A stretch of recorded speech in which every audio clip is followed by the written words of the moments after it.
another no load output shaft trying to reach 600. Air engine RPM 1200, which is assumed to be most efficient.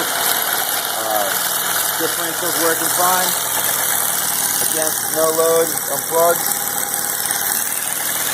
Air engine, differential, the electric motor, and the electric generator. So the solenoid is working. Lights on them, switching on and off a little bit. There's Derek. And here are the numbers we're getting. Close to very close to 1200. 1201. Insignificant error on that. Here's our engine RPM of the motor and our set point motor RPM, the ones that we wanted at. And we have at most 3% error on that. Alright, we're running the air engine at constant load. That's hooked up. That's the load. We're maintaining a speed of 1200 RPM. The output shaft is maintaining a steady output of 600. And the electric motor is compensating for it. That's the whole setup. Hey Derek, on the computer. Alright. You can see that. There's the motor error. Here's the RPM error, motor error. Those are all of our numbers. And I would show this system. Staying at 1200. Around 1200 like you want. This is staying 400 trying to compensate. Alright, and there's the whole setup again. Hello, Dr. Sang. So here we have the coolest team ever, you know, making awesome stuff happen like always. So here we have our RPM readings. We are set at about 700 RPM. So we're doing pretty well, as you can tell. So that computer is running the RPM code. This RPM code is being transferred to this computer, which is running the PID code. And we have two Arduinos, one master, the RPM one, and then we have the PID one controlling our servo position here and the voltage to the motor. So what Danielle is going to do now, she's gonna change. She's gonna change the position of the knob. And you will see the change in voltage as she does that towards the motor.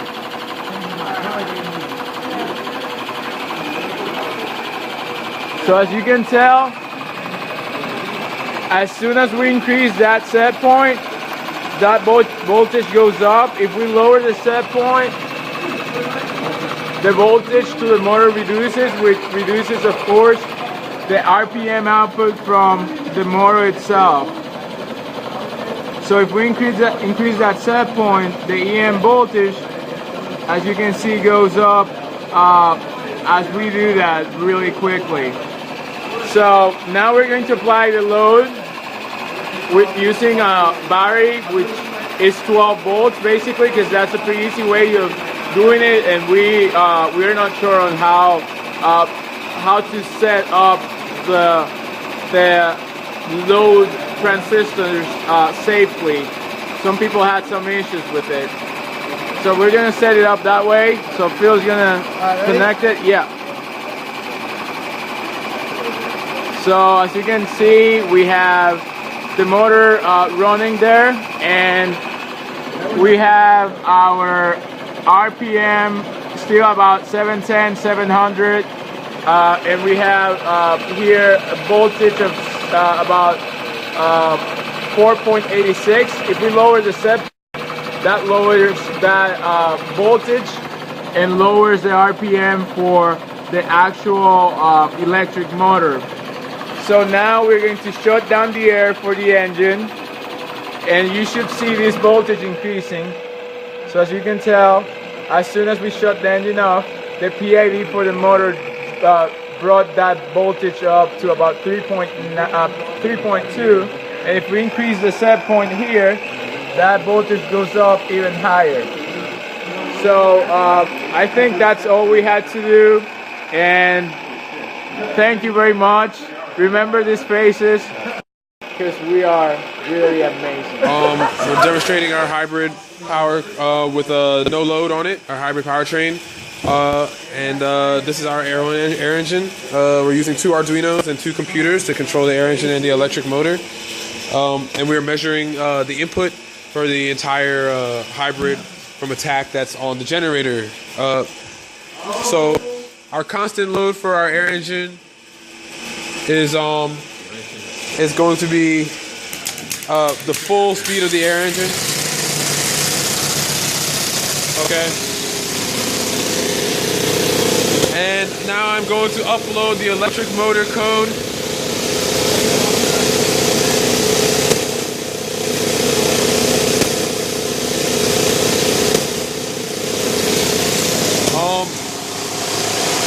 You can see that our engine is maintaining speed.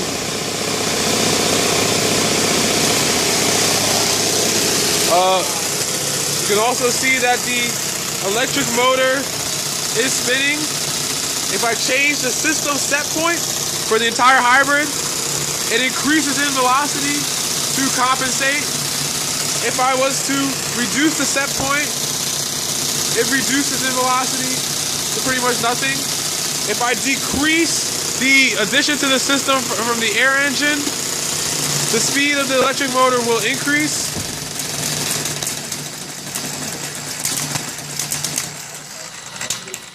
In time, it will increase. There it is. All right.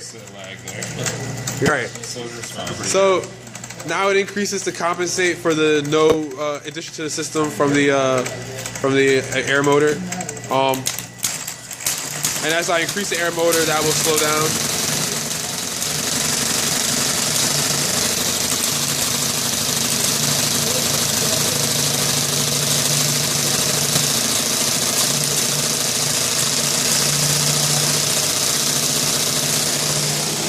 All right. So from the serial port,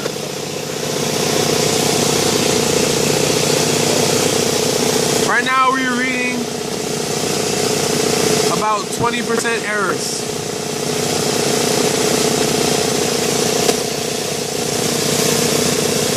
You can see that the control is changing to compensate. I'm going to reduce the set point, or actually,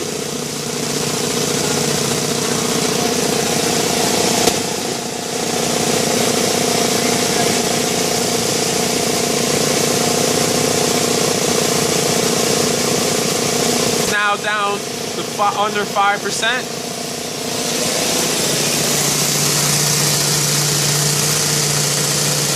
Reducing the air engine contribution to the system.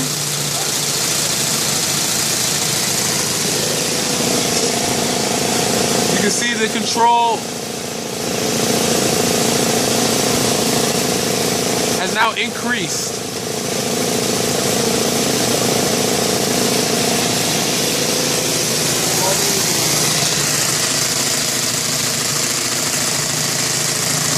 Once again, I'd like to demonstrate the reduction of the air engine RPM.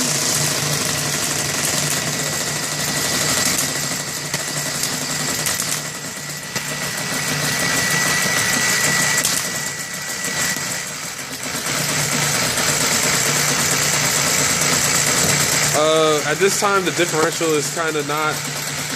There's a slipping of that gear is slipping on the shaft.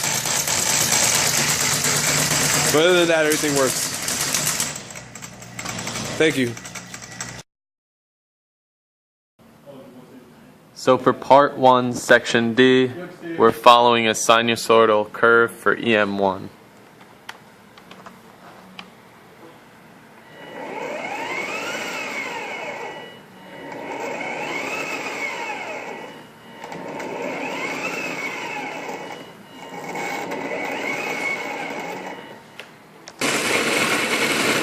So for part 3, with no load, we have the entire hybrid powertrain at a set point of 700 RPMs, as you can see in the far left column. And the actual hybrid powertrain speed is shown in the second column, and the percent error is in the third column. The actual hybrid powertrain speed is determined using the formula coming out of the differential.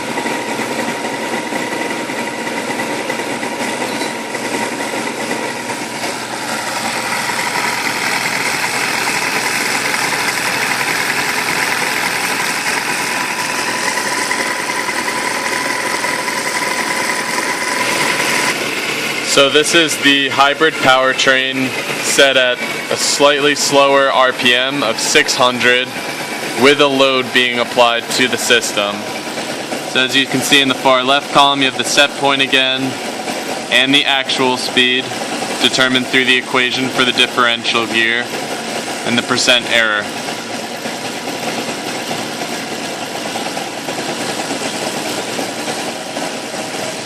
Now we'll show you the loaded setup on the other side of the hybrid powertrain.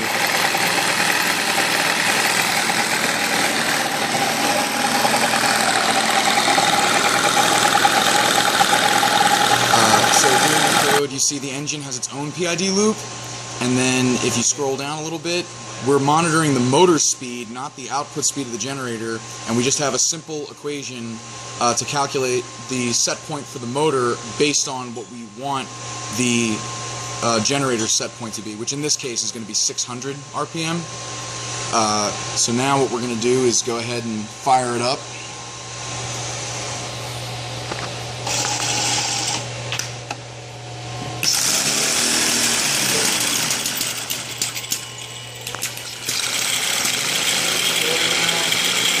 The engine's trying to get up to its set point, and the motor is compensating, also in a sort of sinusoidal fashion. It's going to take a few moments.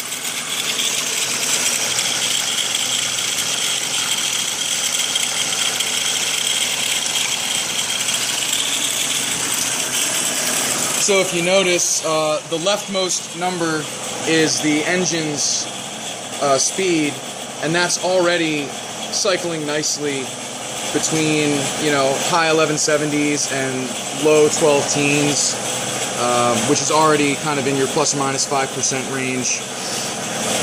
So now, Matt, go ahead and kill it.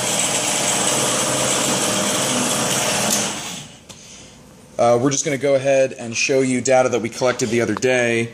So here you have different tabs. We'll start. This is 600 RPM with no load.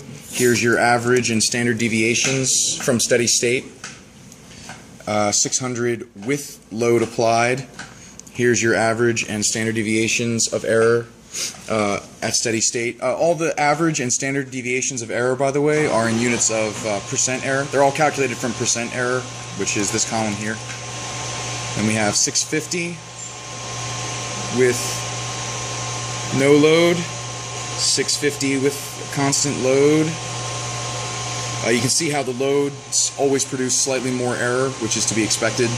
Here's no load for 700 RPM, set point for the overall system, for the generator, and 700 set point with load. We're going to go ahead and send you this video, along with the Excel document that you see here, and our code, and our paper. Thanks a lot, Professor. Have a nice day. Video, 650 RPM set point. Jimmy's going to apply a load as such. Coming over to the computer.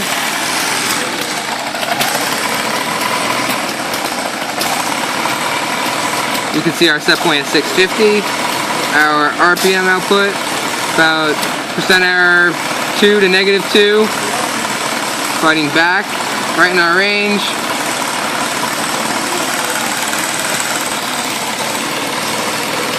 And that's about it.